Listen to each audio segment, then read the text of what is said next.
West Coast. I thought it was like just brush or a tree sliding down a hill. I didn't know it was a whole house. The floods are even impacting a tortoise sanctuary, filling the pens containing their 80 to 100-pound tortoises. Hear what President Trump's pick to lead NOAA thinks about the possibility of privatizing weather forecasts. I don't think private industry would want to take on that legal liability. And what people in Montana are doing to protect their property from the threat of wildfires. From our nation's capital, this is the National Weather Desk.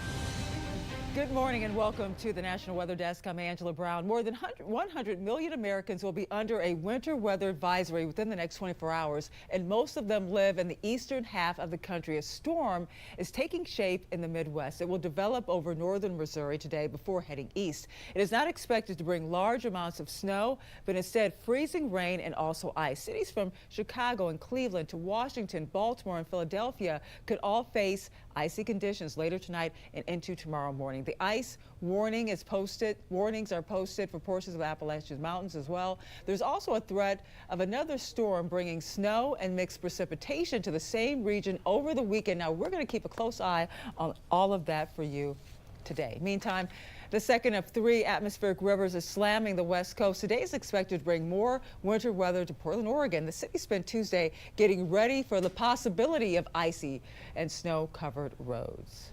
We put down 8,000 gallons of de-icer in advance of this forecast very closely ever since at least a week ago, and we urge the public to make themselves prepared as well.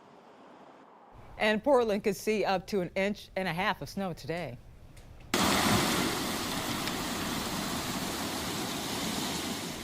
But by far, Northern California is seeing the biggest impacts from that atmospheric river. Roads are flooded, trees and power lines are down. Some areas have seen over 5 inches of rain. Officials are warning people to avoid creeks and rivers because of the risk of fast-moving water. The impacts are also being felt further south. A portion of the Pacific Coast Highway, which just reopened after last month's wildfires, is closed again due to the risk of flooding and also mudslides. It is expected to remain closed until at least Friday. 2 men and a dog were rescued from a fast-moving creek in Northern California yesterday. Officials say the men were in a tent on the banks of the creek when the water rose very quickly. Both were sent to the hospital with hypothermia-related conditions. This was the second rescue in the last 2 days in that same area. Mudslides are also a problem in the San Francisco area. Roads have been closed and one home built along a river was sliding into the water after the hillside crumbled. Wilson Walker has that story. 12:30 when a highway patrol officer responded to a report of a hillside giving way, and that officer watched as the land and trees below West Side Road went sliding down towards the Russian River, and one home went right along with it. What's going on? Within minutes, rescue teams from across Sonoma County had descended on this narrow street and eventually down to the debris below. And for a time, there were rescue teams patrolling the water, but eventually word came that the home was empty. No, we checked with the property owner and there was nobody inside the house. I thought it was like just brush or a tree sliding down a hill. I didn't know it was a whole house. And then the transformer popped and that sounded like a gun going off. One neighbor just a couple doors away said he did not realize exactly. It was a mudslide. I didn't know it was a house in the river. Oh, look, it's hitting the tree. Oh my gosh. Others watched in disbelief as a large portion of the home made its way down the river, and the county is just now beginning to assess what comes next at the site of the slide. Right now, it's kind of one of those, we're still trying to determine, we're trying to get all our resources up here. We did evacuate the people up on this hillside because obviously there's a landslide and we're just predicting another landslide to occur and we want to get people out of harm's way. The heavy rain also flooded a tortoise rescue in Northern California. The animals' lives are at risk because most of them can't swim. Max Tedford. Katie Rickon, owner of the rescue, filmed this video Monday night as waters quickly rose across the property, filling the pens containing their 80 to 100-pound tortoises. She says the last time a storm like this hit, they lost 3 after their heating pads shorted out. Are we going to raise the boxes up? Were we going to have to move them somewhere, and where? The usually dry creek that ran through the property is totally blown out. tearing away land and fencing, leaving her a hefty repair bill, which she says just adds on to their recovery efforts following the Peter fire 2 years ago. President Trump is nominating meteorologist Dr. Neil Jacobs to lead the National Oceanic and Atmospheric Administration, or NOAA. It would be a return to the job for Jacobs, who was acting NOAA administrator during Trump's first term. Our Emily Gracie spoke with him last year. Among the topics they addressed, the call by Project 2025 to privatize weather forecasting. I guess for people who observe what the Weather Service does from outside the meteorology community, they may think, oh, why would we need the Weather Service when we can go to some .com or whatever and get our weather information? And those industries are getting all their information from the Weather Service. Like if the Weather Service went away, the entire weather enterprise would collapse. And so it's kind of funny for a lot of people who don't actually understand how these products and services and private industry are created on the back of that NOAA and the Weather Service do. And, in reading some of these articles, it seems like the thought process is, keep the satellites, keep coming in, keep the observations, but the forecast portion of it, they are trying to privatize a little bit more. So I think the fear is, our tornado warning is going to be something you suddenly have to pay for. This is one reason why there's been some debate, and it's kind of funny because and I spent a large portion of my career in private industry, I don't think private industry would want to take on that legal liability. Yeah, good point. It's like you can good point. You can issue a forecast to improve operations or something, but if your job is to protect people's lives and they die, you're going to get sued. The interesting story in the news is like, oh, it's, public versus private. But the reality is it's one of the best public-private partnerships I've ever seen. Like when you go to the Weather Service Friends and Partners meetings, like everyone's on the same team. But there's private industries that have apps that are transmitting Weather Service watches and warnings. And that would, Weather Service looks at private industry as a force multiplier to help get their products out there. And so I think that there's a lot of win-wins there with private industry, where if you actually tried to let one or the other do it, it would not be nearly as good as the sum of both of them. To watch the full interview, head over to our YouTube page and search NOAA, then click the video titled NOAA Project 2025 and the Future of Forecasting. February is typically the second coldest month of the year, but it also has a brighter side. This month, we will be getting a lot more sunshine. Meteorologist Tara Blake shows us just how much more sunlight we can expect to gain through the next several weeks. The northern hemisphere is tilting closer to the sun, so you're getting earlier sunrises and later sunsets. And we're not the only ones. Look at how much we gain just this month. And actually, the month of February, March, and April, we gain faster. So if you're farther south, you're gaining about 30 minutes. But you get closer to Cincinnati and stretching to Denver and San Francisco, upwards of an hour more of sunlight. And farther to the north towards Seattle, upwards of 80 minutes more. Warmer should stay soon. Well, the eyes of the sports world are on New Orleans this week. The Kansas City Chiefs and Philadelphia Eagles meet in Super Bowl 59 on Sunday. The game will be played right here in the Superdome, so weather won't be a factor. But for all of those folks who are traveling to the Big Easy for Super Bowl week, the weather is looking pretty good at this point. Today will be mostly sunny with a high of 77 degrees.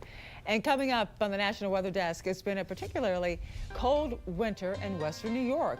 It's putting a strain on the state's supply of road salt. We'll look at how officials are dealing with this issue, and we'll help you better understand winter precipitation as well.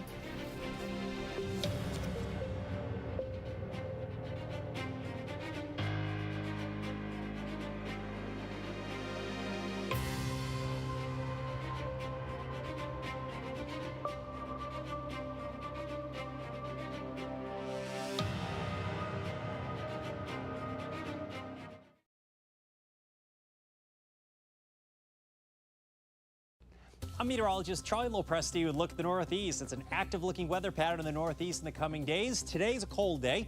We're starting the single numbers in teens. Most of us will top out in the low 20s during the course about lunchtime to about 1 o'clock in the afternoon. Enjoy a lot of sun. We have lighter winds than yesterday. Next storm system brings some snow and a little bit of freezing rain moving in Thursday morning. It moves into northern New England with some of that snow Thursday afternoon and into Thursday night. I'm Chief Meteorologist Gerard Bailey. Here's a look at the Mid-Atlantic region. A winter weather maker is going to be bringing some wintry precipitation. Could start out with some light snow right there near the Pennsylvania-Maryland border, and this could linger throughout your Wednesday. However, more substantial precipitation likely to come Wednesday night into Thursday morning in the form of some freezing rain, some sleet, which would lead to some icing on the roads, especially bridges and overpasses. Those temperatures will be chilly on Wednesday, but it'll have a chance to warm back up on Thursday. I'm meteorologist Vitas Reed. Here's a look at your southeast forecast highs for the day. We're looking at 64 in Nashville, 74 in Birmingham, 80 in Jacksonville, 79 West Palm, a cool 49 in Raleigh. We're looking at a system pushing across the southeast. It's going to drop a little bit of shower activity, bring some cooler temperatures across the North Carolina and Virginia region, but also some showers expected to move across parts of central Tennessee and over Atlanta and Georgia into Columbia, South Carolina as we go through the overnight.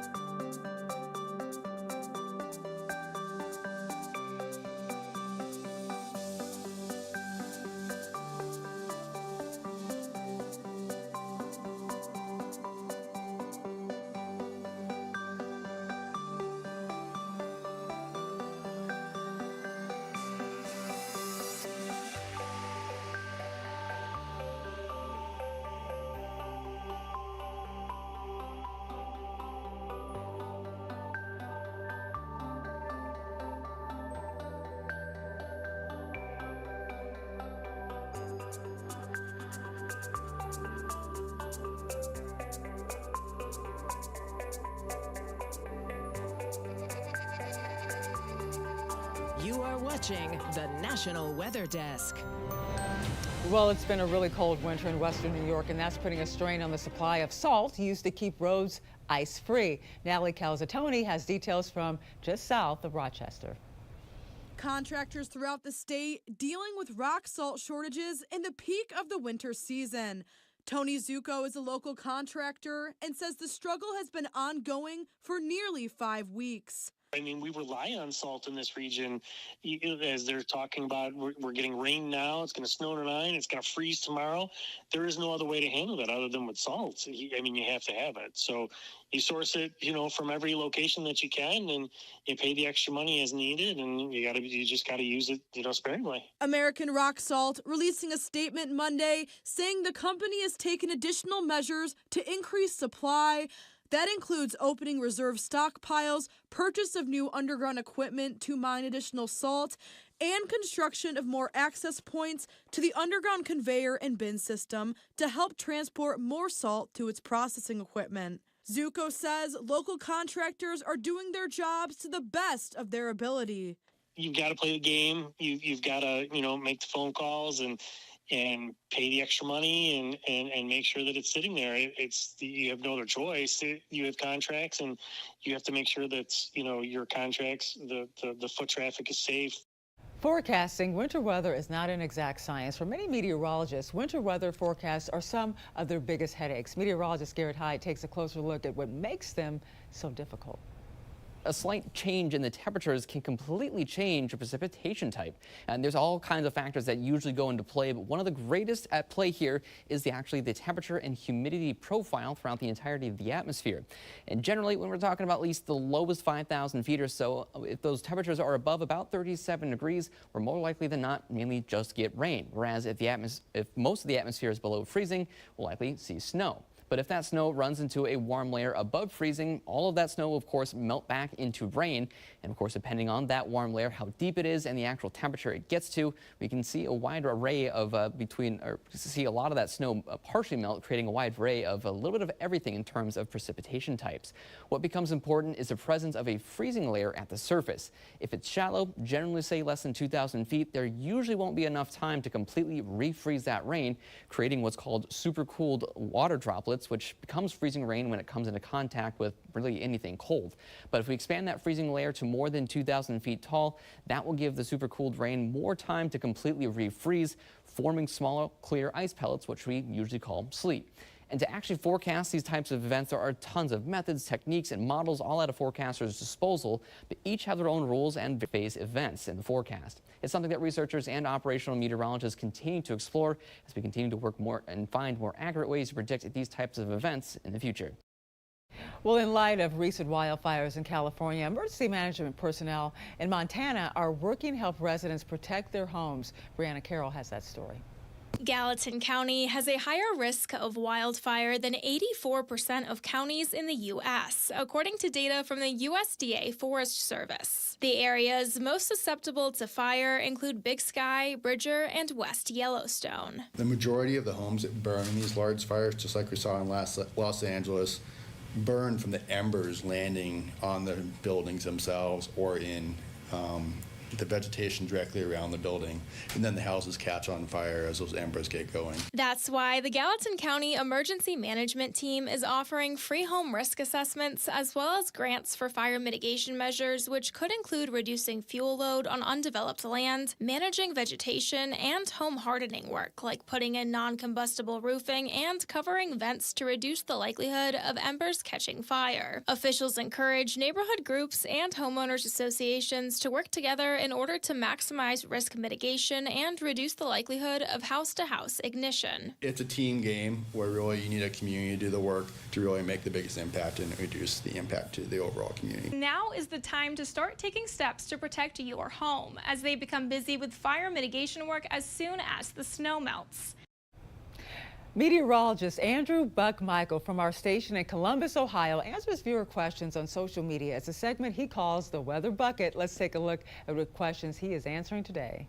What is up, everyone? Andrew Buck-Michael back with another round of your Weather Bucket questions, and I have got a lot of your winter questions. So let's get right to it here. We're going to answer some winter weather questions here. By the way, go to my Facebook page, find this post, and you can go ahead and post your questions. All right, let's get to the first round of questions. First one coming in from Brandon. What's the difference between lake effect rain and lake effect snow? That one's easy. It's the difference of temperature. Anytime wind goes across the warm body of water, it picks up that moisture and dumps that rain or snow. When it's cold enough, it's lake effect snow. Another question from Darren. How do you feel about daylight saving time? Personally, this could go on. I could spend a lot of time on this. I like daylight savings. I know it's not easy when we do the time change, but in my opinion, it does make sense to adjust the clocks based off of the time of year and how much sun we have. Michael asking, what is the longest period of time Columbus has had measurable snow on the ground? Great question. 64 straight days. All right, another question coming in. That was at least an inch of snow on the ground or more. Lucy asking, why doesn't deep freeze kill germs causing all of these viruses? What temperature is it in? Have you ever made snow cream with your kids? I haven't. If you ever melted down snow and take a look at it under a microscope, there's a lot of stuff in snow. It might look nice and white, but there's a lot of germs and stuff in there. Final question from Sheila. Do you think we'll have another blizzard? Yes, eventually. Is it in the near future for us? I don't see that happening, but I don't think that we're done completely with blizzards here in Central Ohio. Thanks for all the questions. We're going to do another round of your winter weather questions coming up in the next round. For Black History Month, we are highlighting African Americans who have made a difference in the world of weather. George Washington Carver may not have been a meteorologist, but his contributions to science were essential. Emily Gracie shares the story. George Washington Carver was an American agricultural scientist, perhaps best known for his work with peanuts. He was born into slavery in Missouri in the 1860s and became the first African American to earn a Bachelor of Science degree in 1894. He would later go on to get a master's degree and teach at Tuskegee Institute, now Tuskegee University. It was there that he played a crucial role in weather observations.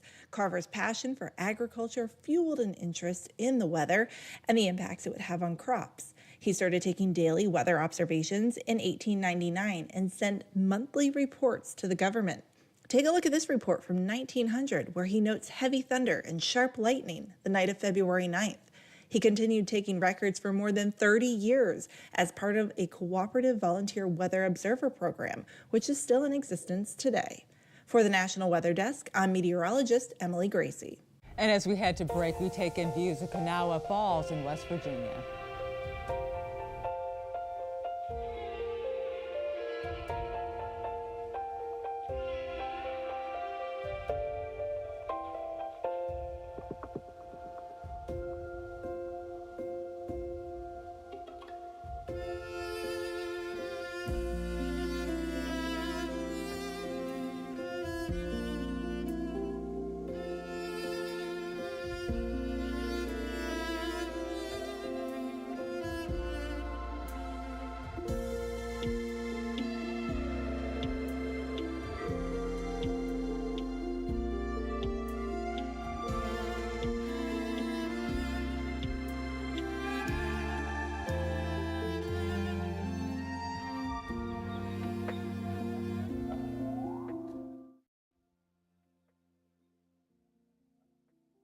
Well, a very good Wednesday morning, everyone. I'm meteorologist Andrew Buckmichael. We've got some ice heading into the Ohio Valley for later today.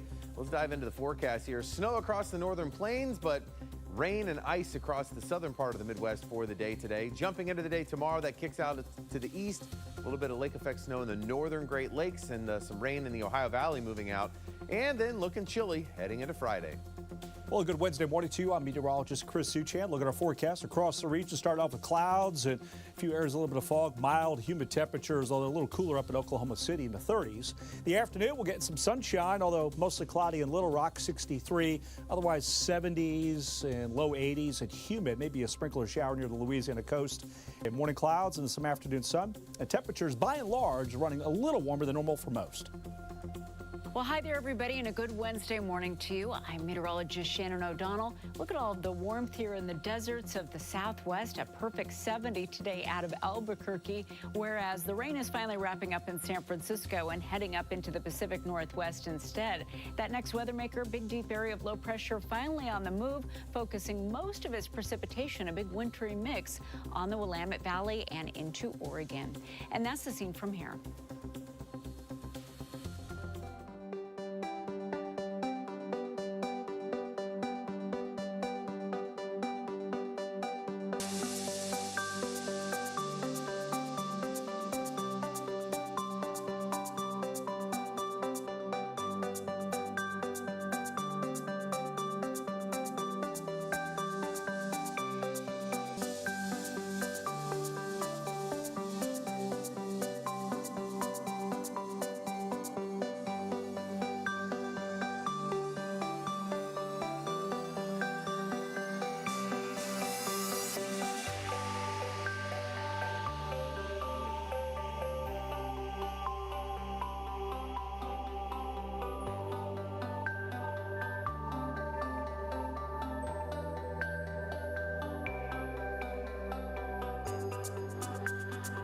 Weather Window, presented by the National Weather Desk. Blowing snow hovers through the streets of downtown Missoula Monday night as a winter storm moves through Montana. And Tuesday, this dog seems to be enjoying his romp in the fresh snowfall.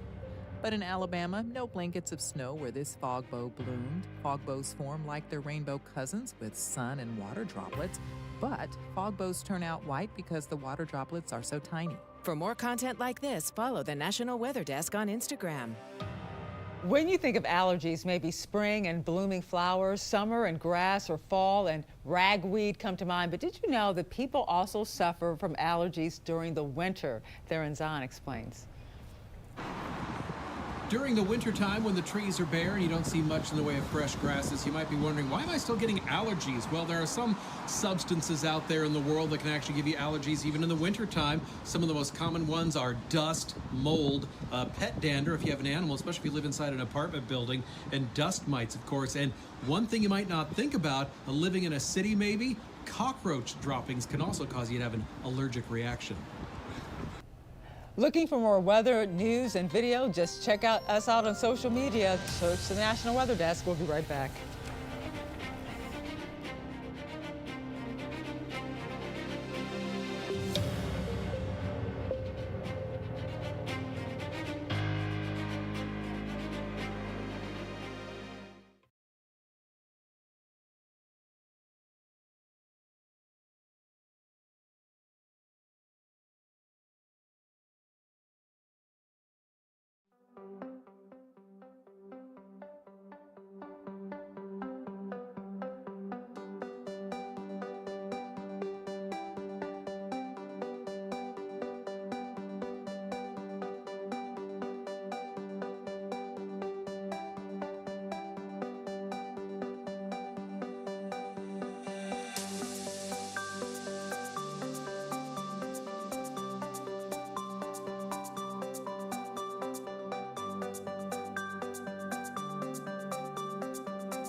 Thank you so much for joining us. I'm Angela Brown. Make it a great day, and we'll see you right back here tomorrow.